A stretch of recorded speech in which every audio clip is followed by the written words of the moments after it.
Good morning. I wanted to share a quick thought with you on this week's Parsha. This week's Parsha is Vayechi, the final one in the Chumash of Bereshis, the book of Genesis, in which we read about the end of Jacob's life. So it says, Vayechi Yaakov, Yaakov lived in the land of Egypt for 17 years. And in fact, our sages teach us that these were the 17 best years of his life. His story is told with the Tzemach Tzedek, the third Chabad Rebbe, asked his grandfather, the Alter Rebbe, a seemingly very simple question, and that is, how is it possible that Yaakov's best years were in Egypt? Here you have a man who's God-serving, God-fearing, and he's going to a land of Egypt which is decadent, immoral, full of materialism, and you're saying that those were his best years. It doesn't seem to make sense. So his grandfather answered him that the reason why those years were his best is because he studied Torah there. But a question can be asked, and that is, Jacob studied Torah in Israel as well. So why are we saying that specifically the Torah that he studied in Egypt made it the best years of his life?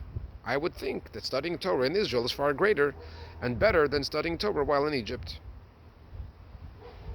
So that he didn't seem to have his question answered. But we'll ask another question. And that is, the Tzemach Tzedek obviously is familiar with the teachings of Chassidus.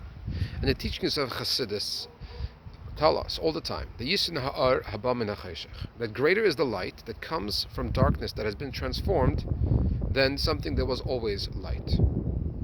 So if we go into a room that was light always, and then there is another room which was dark originally, but we transform that into a brighter, lighter place, that light that comes from darkness that has been transformed carries a greater power and potency than the other.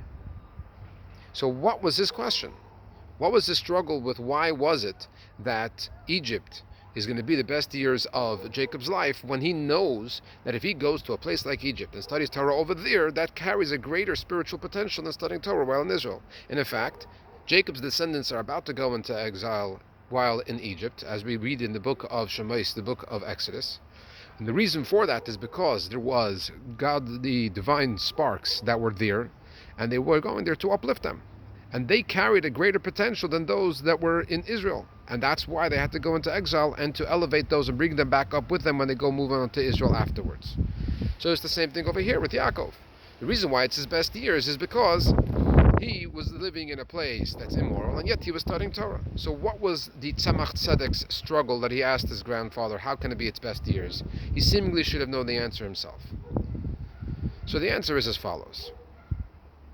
Yes, one may know that through struggle, by dealing with darkness, you can reach a higher potential, and the light that you create by studying Torah and doing mitzvahs in a spiritually dark place carries a greater light than one that you do in a spiritually positive place.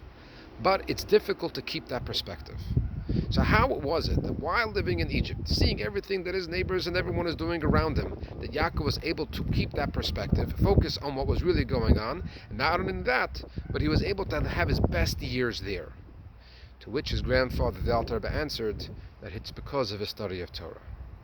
That in life, when we face struggle or challenge, we may know that there is a positive in here, and not only a positive, but a greater positive that is going to come, that will come to us than if not for this challenge and struggle.